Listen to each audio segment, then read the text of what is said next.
Donc effectivement, après le congrès de Tours et quand Marine Le Pen est arrivée au pouvoir et a pris les rênes du front, il y a effectivement une évolution qui apparaît. Donc pour une raison simple, c'est que si la société change, effectivement le discours de l'extrême droite change avec des capacités assez importantes d'adaptation. Il y a eu un espèce d'aggiornamento du front sous l'impulsion de gens comme Philippot, Alliot, Briouat ou des ex du MNR qui avaient réintégré, qui sont dans le staff de direction. Donc il y a une réécriture du logiciel frontiste avec maintien de la xénophobie et du nationalisme, mais une tentative pour essayer de modifier l'image de l'extrême droite pour que cette image colle à l'évolution et à la modification de la société. Le but était de mieux cibler son discours et d'avoir ce qu'on appelle un discours, un programme de type caméléon, c'est-à-dire qui s'adapte à l'auditoire qu'elle a en face d'elle, petits commerçants, enseignants, fonctionnaires, professions libérales, et l'idée étant que effectivement les propositions mises en avant soient beaucoup plus audibles et comprises par la population. L'idée étant que le front apparaisse comme une force de gouvernement crédible, qui soit complètement en osmose avec les problèmes de la société. C'est ça. Donc effectivement, on peut considérer que même s'il y a des fondamentaux qui restent, on a en face de nous un nouveau Front National, ou un Front National nouveau, comme on veut, ce qui effectivement après posera des problèmes, parce que est-ce qu'on répond au Front National version Marine Le Pen, comme on répondait au Front National version Jean-Marie Le Pen. La difficulté pour former des listes, ça traduit une chose, c'est qu'il y a un véritable décalage entre les scores que pouvait faire Marine Le Pen et la manière dont le parti s'est reconstruit. Ils ont un déficit effectivement de candidats qui soient capables effectivement d'arriver à gérer ou à jouer un rôle de conseil municipal, voire mieux, et non pas de simples potiches. Il y a eu, c'est pas une nouveauté qu'on a retrouvé sur les listes du front, déjà même à l'époque de Jean-Marie Le Pen, des gens inscrits malgré eux ou à leur insu. C'est évidemment, il y a eu aussi un certain nombre de gens qui soit sont apparus avec des tatouages divers et variés ou autres, mais ça c'est relativement aussi assez courant, et ça a déjà existé dans l'histoire du Front National. Ce qui compte pour eux, c'est d'essayer de trouver des candidats crédibles. Donc ils ont fait un effort extrêmement important sur la formation, qui était encadrée par, en gros, Nicolas B, Jean-François Jalc et Michel Guignot, qui est celui qu'on appelle Monsieur Élection au Front National. Donc pourquoi ils font ça? Parce qu'ils veulent effectivement tourner la page de l'échec de 95 et de la gestion déplorable de Toulon, Marignane, Vitrolles, Orange étant un peu à part, et ils mettent l'accent parce qu'ils veulent à tout prix arriver à prouver que s'ils sont crédibles au niveau local, ils seront crédibles au niveau national.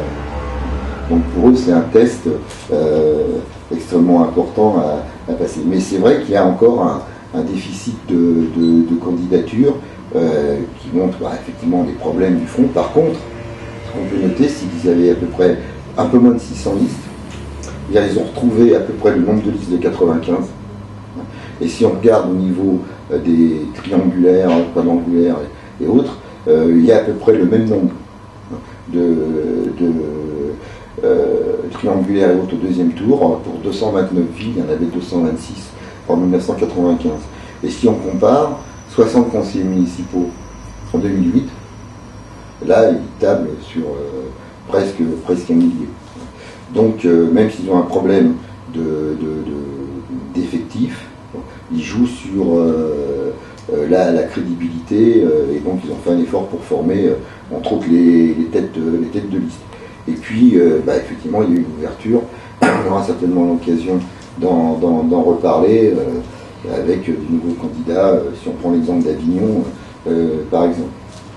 Donc, difficultés qui traduisent tout simplement les difficultés qu'a encore le parti, parce qu'il n'a pas non plus à un niveau national, il n'arrive pas à couvrir l'ensemble du territoire et à trouver des équipes.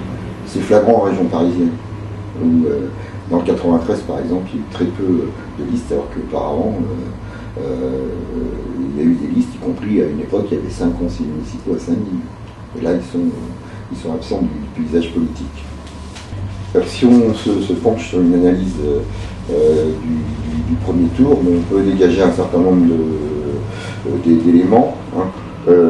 D'abord, il y a le poids de l'abstention, puisqu'on est en gros à peu près à 36% d'abstention, qui fait 3 points de plus qu'en 2008. Donc, première sanction, l'abstention. Deuxième sanction, c'est le PS qui lui est sanctionné. Et troisième élément, c'est effectivement un frontisme local qui s'implante actuellement, avec des électeurs qui sont fidélisés. Les éléments qui ressortent. Alors, effectivement, on a des points forts. Si on regarde l'implantation, ça correspond en gros à l'implantation du front. Le nord est tout le Grand Sud, avec des pics importants, Béziers plus de 44% par exemple. Et puis ce qu'on appelle des terres d'émission, hein, on les voit arriver. Je pense à des villes comme Blois, des villes comme Poitiers, comme Limoges, et puis quelques percées non négligeables en Bretagne, hein, qui étaient quand même là des régions qui étaient énergiques à un vote Front National. Alors pour différentes raisons, parce qu'il y a effectivement une tentative de réponse, alors qui sont les réponses du fond, mais aux problèmes, aux angoisses que ressentent les gens, et ça rentre effectivement en écho leur discours avec les problèmes que rencontrent les gens. Alors il y a effectivement le fait qu'il y a un discrédit du politique, évidemment, de droite comme de gauche, parce que si la droite maintenant a tendance un peu à claironner, ils ont aussi pâti du vote Front National, hein, et le problème, c'est que la droite a du mal à dégager une dynamique majoritaire par rapport au front et par rapport à un front qui est fort. On y reviendra certainement sur la question après d'alliance ou pas d'alliance, mais c'est une dynamique importante. Donc il y a 3 éléments. Il y a les sanctions à travers un pourcentage important d'abstention. Il y a le parti au gouvernement, donc pas la gauche, hein, mais le parti au gouvernement, c'est-à-dire le PS sanctionné. Et puis, troisième phénomène, c'est effectivement le triomphe du front, le monde titré, le PS sanctionné, le Front National triomphal. Je pense que c'est un titre qui colle à peu près bien à la réalité. Alors la différence, c'est qu'on s'aperçoit, si on prend le cas du Front National et de Marine Le Pen, que Marine Le Pen a porté une attention particulière au municipal. Parce que ça lui sert effectivement à prouver qu'elle est apte à arriver, qu'ils sont aptes à arriver aux affaires. Alors que si on se rappelle la position du père, donc Jean-Marie Le Pen, lui, les municipales, c'était pas du tout sa tasse de thé. Il n'a jamais insisté beaucoup là-dessus, voire même quand il y a eu des villes qui ont été prises par le Front National, il a quand même considéré que les nouveaux maires ont risqué de lui faire un peu d'ombre. Ce qui explique par exemple les divergences qu'il y avait entre Jacques Bompard et lui. Jacques Bompard, en revanche, a toujours reproché à Le Pen de ne pas s'occuper des réalités de terrain et plutôt d'être un homme de tribune à l'Assemblée nationale si possible, et puis surtout à Bruxelles. Quand on est député européen, on n'a pas de circonscription à gérer. Or, la position de Le Pen, c'est surtout ne pas avoir de circonscription à gérer, c'est pas du tout son truc. Par contre, de parader à une tribune ou à Bruxelles, ça effectivement c'est dans ses cordes. Donc on voit effectivement un Front National nouveau qui s'installe différemment, qui se profile différemment par rapport au Front National version Jean-Marie Le Pen. Il faut conquérir les municipalités, il faut apparaître comme des gens qui digèrent bien, et donc une fois qu'on aura fait nos preuves, qu'on aura tourné la page de 95, on pourra montrer aux gens qu'on est apte effectivement à arriver à des fonctions au niveau national. Mais l'élément important de ces élections, c'est aussi le taux extrêmement fort d'abstention qui prouve un discrédit complet du politique, qu'il soit de gauche ou de droite, dans la population. Quand on voit les interviews de gens, de toute façon ils sont tous pareils, il n'y en a pas un qui répond à nos préoccupations, et ça pèse énormément, et ça peut effectivement faire le jeu du Front National. Il y a un rejet important du politique actuellement, et ça peut effectivement faire les choux gras du Front National, on s'en aperçoit au niveau des résultats. Alors, si on regarde justement les transfuges, bon, alors là aussi, les transfuges, c'est les résultats, et c'est une victoire pour Marine Le Pen avec sa ligne de rassemblement bleu marine, parce que là, on a des cas d'Avignon, mais dans pas mal d'endroits, on a eu des exemples de gens venant de l'UMP, par exemple, qui ont rejoint le front et qui maintenant sont en position d'être éligibles. Alors pour des tas de raisons, certains parce qu'ils trouvent que la ligne du Front National est meilleure, bon, d'autres aussi parce que tout simplement ils n'étaient pas dans des positions sur les listes qui leur convenaient, donc ils ont fait un petit voyage du côté du Front National. Alors risque de fusion, non. Il n'y a pas de risque de fusion parce que d'un côté il y a la droite qui se requinque un peu, bon. Et puis de l'autre côté il y a effectivement le front qui est en position de force. Donc le problème c'est en gros qui va manger l'autre. Donc s'il y a fusion, il y a un risque. Il faut pas, si la droite va trop sur les positions du Front National, il risque effectivement d'y laisser des plumes, et si le Front National va trop sur des positions d'une droite plus classique, ils risquent de perdre leur âme. Donc il n'y a pas de fusion. Les deux fusions qu'il y a pu y avoir là sur des listes, c'est vraiment deux phénomènes, mais il n'y a pas à l'heure actuelle de fusion. Ça aurait été peut-être différent si effectivement la droite avait été dans une position qui apparaît moins favorable. Ce qui fait que Copé peut effectivement jouer les coqs et puis dire vous avez vu, vous parlez de porosité, c'était une analyse complètement erronée. Il oublie simplement de dire qu'à la veille du premier tour, il y a eu un sondage et 55% des électeurs et des sympathisants de l'UMP sont pour des accords au niveau local. Donc, il faut faire attention entre ce qui peut se passer au niveau des états-majors et ce qui est la base réelle de l'UMP et les rapports qu'il peut y avoir avec des positions développées par le Front National. Il y a quand même beaucoup de passerelles. Bon, il peut y avoir des passerelles, des points de contact. Donc, si on prend par exemple une lecture assidue de valeurs actuelles et des lignes de valeurs actuelles, je veux dire, là, il peut y avoir effectivement des passerelles, parce que sur l'immigration, par exemple, si on prend la droite forte, c'est un copier-coller très souvent des positions du Front National. Bon, Marine Le Pen défend les oubliés de la mondialisation, et Guillaume Pelletier défend les oubliés du capitalisme. On change de terme, mais le fond est exactement le même. Donc, et à trop aller sur des positions du front, il risque d'y laisser des plumes, et c'est pour ça qu'il y a un équilibre un peu compliqué de la part des deux actuellement. Bon, le but aussi, qui va arriver à manger l'autre. Bon, c'est une évidence, mais dans l'état actuel des choses, la situation c'est un peu compliqué avec le résultat au moins du premier tour. Alors, dernière chose aussi, sur l'implantation, on s'aperçoit par exemple de la poussée du front sur des villes moyennes. Il y a un terreau, et pas nécessairement dans les grandes villes. C'est pour ça qu'ils ont mis le paquet, surtout sur des villes moyennes, style Poitiers, Limoges ou d'autres, et qu'ils sont pas. Il n'y a pas eu de saut qualitatif important dans un certain nombre de grandes villes, sauf Lille. Lille, on s'aperçoit que Martine Aubry perd 11 points et que le front gagne 11. Bon. Fréjus, c'est un autre cas, parce que Fréjus, c'est pas du tout une ville ouvrière, c'est plutôt des retraités, des petits commerçants. Donc, comme ils ont un programme multiface, évidemment, ça a collé sur les préoccupations des commerçants. Ils ont fait la tournée. Voilà. C'est pas le même. Il y a deux types d'implantation. Il y a une implantation sud et l'implantation nord. C'est-à-dire que le discours de Briouat n'est pas nécessairement le même qui va être tenu dans des villes du Gard ou ailleurs. C'est deux discours différents qui ont une très forte capacité d'adaptation. Alors sur l'effet de séduction par rapport à des électeurs de gauche, effectivement, on s'aperçoit. Si on prend le cas par exemple du Nord, c'est flagrant. Alain Beaumont, c'est pas des issus de la droite qui nécessairement ont voté pour Steve Briouat. Alors ça peut rentrer effectivement en contact pour une série avec des gens de gauche pour une série de raisons. Hein. D'abord, on s'aperçoit qu'il y a une précarisation sociale qui est en augmentation. Là, il y a encore les chiffres du chômage à la hausse.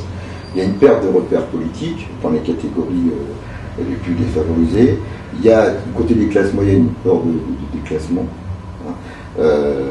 Et puis, il y a la mondialisation, par exemple, et le mouvement migratoire.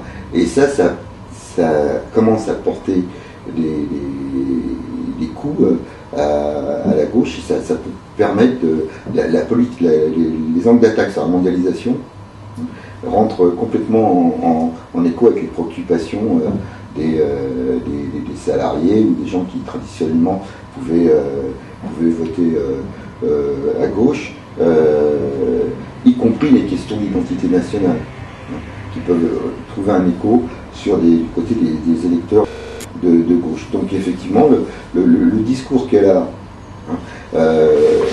Marine Le Pen, elle a compris que il y a une conscience de classe existe. Elle a compris ça. Ça veut dire qu'elle est devenue marxiste, hein, c'est autre chose. Elle a compris ça et donc elle axe son discours autour de ça. Elle a compris à peu près comment les milieux ouvriers fonctionnaient et elle a un discours qui rentre directement en contact avec des propositions évidemment qui sont les propositions du front bien évidemment, mais qui trouvent un écho. Alors on s'en aperçoit par exemple si on regarde soit des transfuges, des gens qui ont quitté le PS ou le PC parce qu'il y a eu des candidats qui ont fait le voyage, soit l'écho qu'il peut y avoir dans le milieu syndical. Et tout ça, c'est effectivement une accentuation de la crise, une perte de repères, l'impression que les gens ne sont plus écoutés. Quand elle met des attaques contre les élites qui sont dévoyées, ça rentre aussi, ça a un écho du côté, y compris d'un électorat de gauche. On nous a confisqué la parole, et elle explique qu'elle veut la rendre. Il faut faire des référendums populaires et ainsi de suite. Et ça, chez les gens qui ont l'impression d'être complètement délaissés et plus écoutés, ça rentre directement en écho et ça leur donne des voix. Alors là, le vote populaire, où la présence de syndiqués sur les listes est faite. Bon, le vote populaire, j'en ai parlé tout à l'heure, c'est-à-dire que ça rentre, le discours rentre en écho, hein, il n'y a pas avec un certain nombre de préoccupations. Bon. Maintenant, les transfuges syndicaux, si on regarde en particulier ce qui s'était passé à la CGT, il y a un certain nombre de gens qu'on retrouve sur les listes. Là, c'est là où on voit la politique d'implantation du front et que ça a changé par rapport à ce qui pouvait être fait auparavant. On va plus monter de syndicats estampillés, Front National et autres, mais on va essayer de gagner des syndiqués. Et avec un discours qui passe, il n'y a qu'à regarder le fait que quand il y a un mouvement de grève, une occupation, si Marine Le Pen arrive à la porte des entreprises, les tracts sont pris, ça discute, les gens, le front est plus marginalisé et repoussé comme auparavant. Donc effectivement, ces gens de la CGT qui ont fait le voyage ont trouvé qu'il y avait là effectivement des réponses qui pouvaient correspondre à leurs attentes. On a eu le cas de la CGT, mais il y en a à la CFDT, il y en a effectivement vraisemblablement aussi à Force ouvrière. Il faudra attendre un peu pour que tout se décante, qu'on arrive à faire vraiment une espèce de liste de qui fait quoi, mais son discours sur le côté social, ce que Louis Alliot a dit, Marine Le Pen amène une plus-value sociale.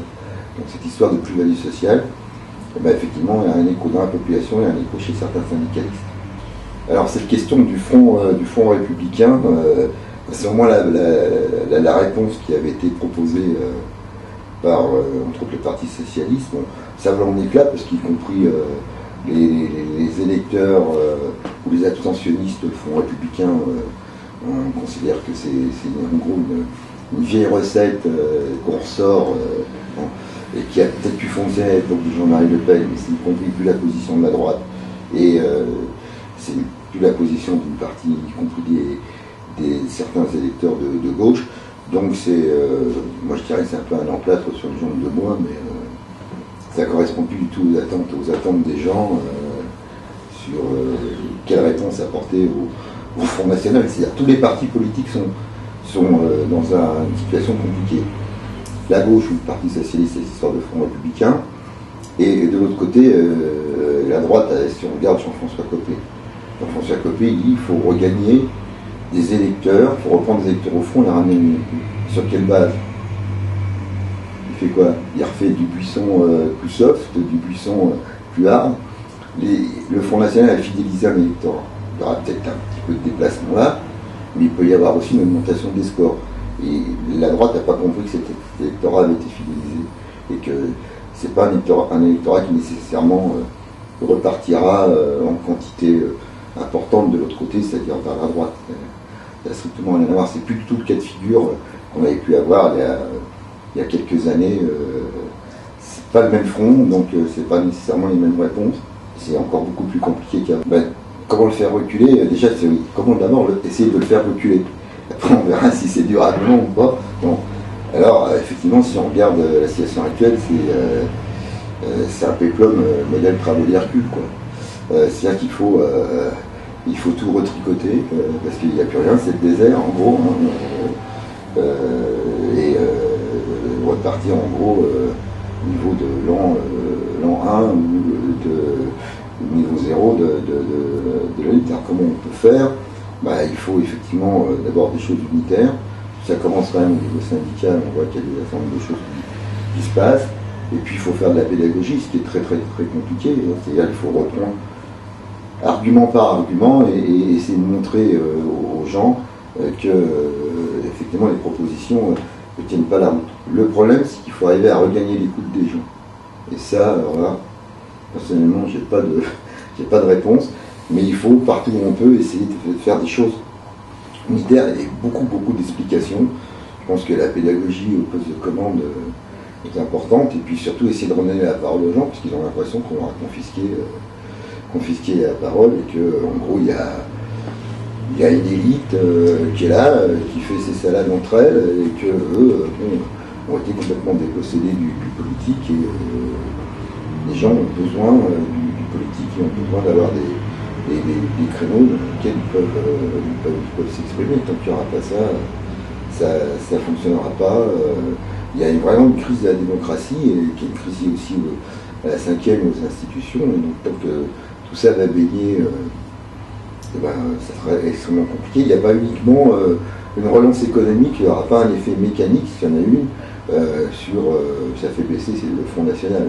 La situation est beaucoup plus compliquée que ça actuellement, avec en toile de fond, il ne faut pas oublier toute la peur de toute l'islamophobie qui est vraiment à imprégner la société et toutes les couches de la société, aussi bien du cadre moyen aux catégories plus populaires. Cette islamophobie est présente, et tant qu'on n'arrivera pas à lutter contre ça, à faire reculer cette affaire d'islamophobie aussi, ça ne fonctionnera pas. Alors ce succès imprévisible de la manif pour tous, de toute façon, il y a en France, si on regarde la sociologie en France, il y a toujours un terreau important de gens qui peuvent être de majorité silencieuse, on peut appeler ça comme on veut, qui existent, qu'on avait vu à l'époque du Pax, qu'on avait aussi pu voir il y a beaucoup plus longtemps, donc les gens s'en rappellent moins, à l'époque de la loi Veil sur l'interruption volontaire de grossesse. Donc ces catégories et ce groupe existent. Donc là, il se trouve qu'il y a une opportunité pour qu'ils puissent s'exprimer, et on a effectivement un retour du réactionnaire sur le devant de la scène politique, alors qui peut aussi traduire un mécontentement général, mais surtout un mécontentement des gens qui pensent que la société occidentale, les valeurs de l'Occident sont menacées. Menacées par la politique du gouvernement, par le fait de casser ce qu'ils considèrent être la cellule de base, c'est-à-dire la famille. Et dans ces manifestations, on voit revenir, consciemment ou inconsciemment, on ne sait rien, il y a des slogans qui sont des slogans empruntés au nord-racisme et à Maurras. On voit revenir assez souvent puis réel, puis illégal. On voit revenir aussi un ordre naturel des choses, un ordre divin, qui étaient des choses qui existaient mais qui ne s'exprimaient pas. Et là, les digues ont sauté, elles avaient déjà commencé à sauter largement avec la politique menée par Sarkozy, et à partir du moment où on ouvre les vannes, effectivement, ça a son... Mais je pense aussi que le gouvernement avait sous-estimé l'ampleur, bon, avec derrière l'Église, évidemment, en coulisses, d'accord, la position de certains évêques, l'évêque de Fréjus. Alors je ne sais pas si ça a un lien avec le score du Front National à Fréjus, mais c'est une des bases les plus dures et les plus actives dans cette lutte contre le mariage pour tous. Mais on retrouve les mêmes, enfin, les gens qui sont mobilisés contre le Pax, on les retrouve sur cette histoire de mariage pour tous. Alors après, ce qui est intéressant à voir dans ces manifestations, c'est qu'on a vu que le FN était relativement assez prudent. Il y a eu, si vous voulez, le vieux logiciel Gollnisch, voire même maintenant Marion Maréchal Le Pen qui était là, mais Marine Le Pen ou d'autres membres du staff n'étaient pas présents. Et on s'aperçoit par contre qu'ils ont engrangé des résultats. Parce que quand on regarde la fameuse charte qui a été soumise au maire par justement le mouvement de la Manif pour tous, il y a, parmi les signataires, il y a plus de 50% qui sont des gens du Front. Donc, même en n'étant pas très présents, ce qui parfois a pu leur créer des problèmes ou des débats et autres, ils ont quand même raflé la mise, sans compter que sur leur liste, il y a aussi un certain nombre de gens qui viennent du courant catholique intégriste Civitas, qui sont aussi sur les listes. Donc, ils ont, en gros, en faisant plus ou moins un programme minimum, ils arrivent à rafler la mise sur cette manifestation. Alors, ils ont été... Alors, évidemment, l'angle d'attaque du Front, c'était on ne veut pas être récupéré. Voilà, c'est une magnifique politique, on ne veut pas être récupéré. Mais il faut aussi voir que la sociologie du Front, enfin, au moins dans la direction du Front, il y a eu un changement, parce qu'il y a bon nombre de membres de l'équipe de Marine Le Pen qui sont des gens qui sont des homosexuels et qui l'ont déclaré. Alors pourquoi ce succès du côté entre autres une partie des homosexuels, c'est l'islamophobie. Quand on voit l'évolution, on s'aperçoit qu'en mettant en avant le danger de soi-disant représenté par l'islam, ça leur permet de défendre le droit des femmes, avec l'histoire des femmes voilées et ainsi de suite, et ça leur permet de défendre le droit des minorités, en particulier les homosexuels. Chose quand même qui était très très loin des préoccupations du Front modèle Jean-Marie Le Pen. Et donc là aussi on voit qu'il y a une capacité d'adaptation du Front à l'évolution de la société qui est quelque chose qu'il faut absolument prendre en compte parce que c'est un réel danger. Ils ne sont pas à côté de la plaque, ils ne défendent pas une société 19e siècle ou autre, ils sont en plein dans une société du 21e siècle. Alors le personnage de Patrick Buisson, on peut dire quand même que ce garçon, moins qu'on peut dire, s'en souffre. Alors bon, il a un parcours classique, hein, c'est un maurassien. Bon, il a participé, quand il était étudiant, à des organisations, on va dire, syndicales, entre guillemets, qui étaient plus des pseudopodes de l'extrême droite. On l'a retrouvé comme après directeur de Minute. Il a quand même préfacé un ouvrage à la gloire de l'OAS. Et puis, il a aussi, d'ailleurs, à une époque, été responsable et préfacé un album photo consacré, entre autres, à Jean-Marie Le Pen. Donc, il a un passé ancré totalement à l'extrême droite, y compris avec tous les coups tordus que pourrait faire l'extrême droite, parce que c'est un peu aussi un adepte de la chose. Donc, sa ligne, dite ligne Buisson, qui était la ligne menée par Sarkozy, c'est-à-dire on va assécher le front, mais comme on assèche le front, on est en gros sur ses positions. Donc, cette ligne, elle a eu ses limites. On a vu que ça avait peut-être momentanément asséché le front, mais ça ne l'a pas empêché après. Parce que quand on a une ligne comme ça, il faut présenter un bilan. Si le bilan n'est pas positif et ne correspond pas aux attentes des gens, aux aux espoirs des gens à propos de cette ligne Buisson, évidemment, dans le domaine sécuritaire, Sarkozy, par rapport à ses positions, ce qu'espéraient les gens, c'était un échec. Évidemment, c'était balancier reparti de l'autre côté, et le front s'est refait une santé. Alors cette ligne, elle est actuellement, mine de rien, majoritaire dans l'UMP, puisque c'est la ligne, c'est la motion plus ou moins de la droite force, de Pelletier, qui a copié-collé du Front National sur plein de thèmes. Et donc ça va être un peu compliqué. Il faut que l'UMP arrive à se dépatouiller de cette ligne-là, parce que s'ils veulent contrer le front, ou alors ils laissent carrément tomber, on vient sur leur position, on fait du sécuritaire, on retourne, on développe un volet social avec un problème de crédibilité aussi, ou alors ils maintiennent carrément leur position proche du front, mais là ils risquent effectivement de se faire grignoter par le front.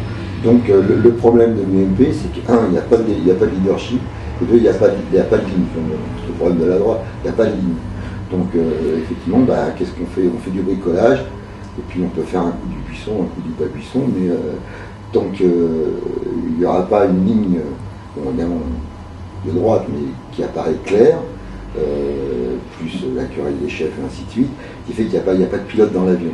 Et s'il n'y a pas de pilote dans l'avion, on peut effectivement s'appuyer sur les positions les plus dures, c'est-à-dire celles qui avaient été développées par Buisson et qui sont reprises par Pelletier, qui est je dirais pas son clone, mais qui s'inspire beaucoup des positions. Il faut voir aussi le parcours de Pelletier, Front National, MNR, De Villiers, maintenant UMP. Pourquoi? Parce que c'est un opportuniste.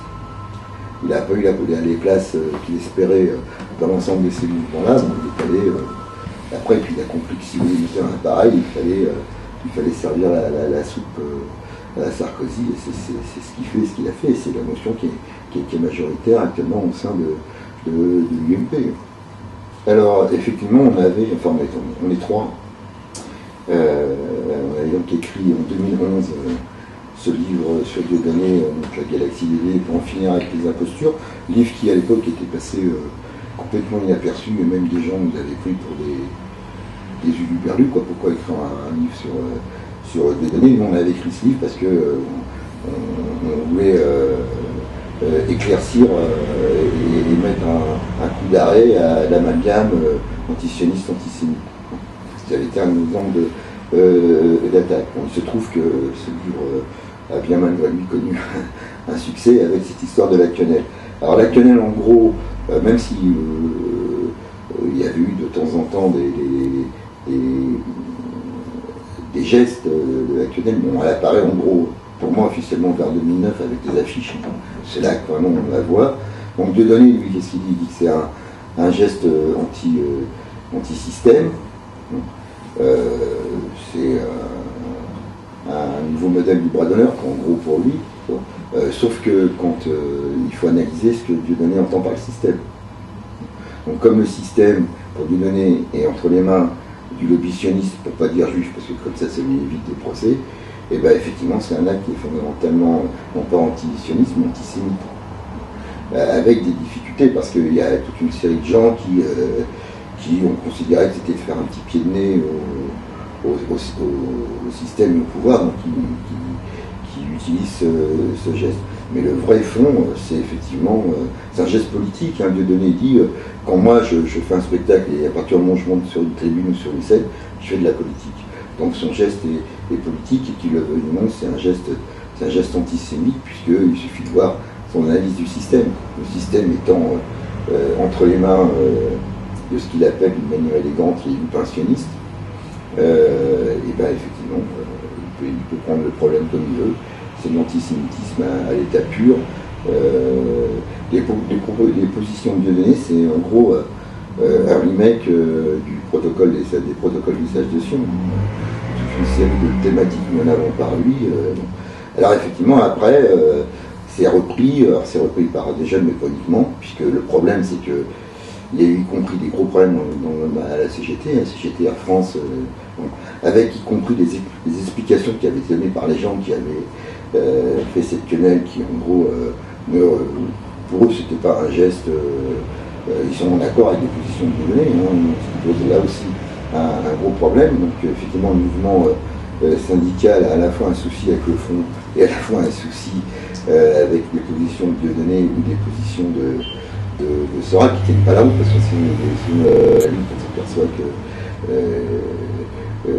lorsque Soral traite les chômeurs de parasites, effectivement on est bien loin de positions en défense du mouvement ouvrier. Donc c'est un geste antisémite parce que Dieudonné, sans les citer, puise ses sources dans l'antisémitisme qui remonte à l'époque de l'affaire Dreyfus, quoi. Et donc avec des termes qui sont utilisés, qui étaient des termes qui avaient disparu du vocabulaire, qui sont des termes des années 30, ou des termes qu'on retrouvait sous la plume de Céline. Et quand on voit les manifestations le jour de colère, où il était là, lui, enfin pas lui, mais il y avait ses troupes et celles de Soral, c'est quand même la première fois qu'on entend dans les rues de Paris des slogans dehors les juifs, à bas la juiverie, et ainsi de suite.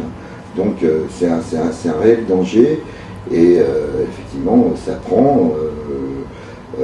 Il n'y a qu'à voir sur les sites le nombre de gens qui, par-ci par-là, lui-même d'ailleurs, incite les gens à faire des quenelles, et ça prend. Et dans l'armée, puisqu'il y a un certain nombre de bidas qui ont été sanctionnés, il y a visiblement, d'après ce que j'ai su, un écho non négligeable chez les sapeurs-pompiers. Alors pourquoi, je ne sais pas, mais la quenelle a un certain succès. Et dans le monde syndical, puisque il y a la CGT, mais je sais que par exemple du côté de Solidaire, il y a eu aussi des cas, et ils ont des soucis à se faire, parce qu'il y a des gens qui sont revendiqués, qui pourraient utiliser ce geste, et ça pose un réel problème. Pour moi, c'est pas un salut nazi inversé, non, c'est un vrai geste antisémite sur des vraies positions antisémites. Il suffit de regarder quand ça commence. Le masque tombe assez vite. Dieudonné explique qu'il est antisémite parce qu'il n'aura pas de problème avec la justice, parce qu'il est antisémite, ça risque de poser des problèmes. Quant à Soral, qui lui disait qu'il était antisioniste, il n'y a qu'à voir par exemple la bisbille qu'il y a eu entre lui et Noémie Montagne, qui est la femme de Dieudonné, sur la fameuse utilisation de la quenelle, où les textes qui ont été envoyés, il termine son texte en disant: si j'ai bien compris, maintenant, pour être antisémite, il faudra te demander ton autorisation. Donc là, le masque tombe. Bon.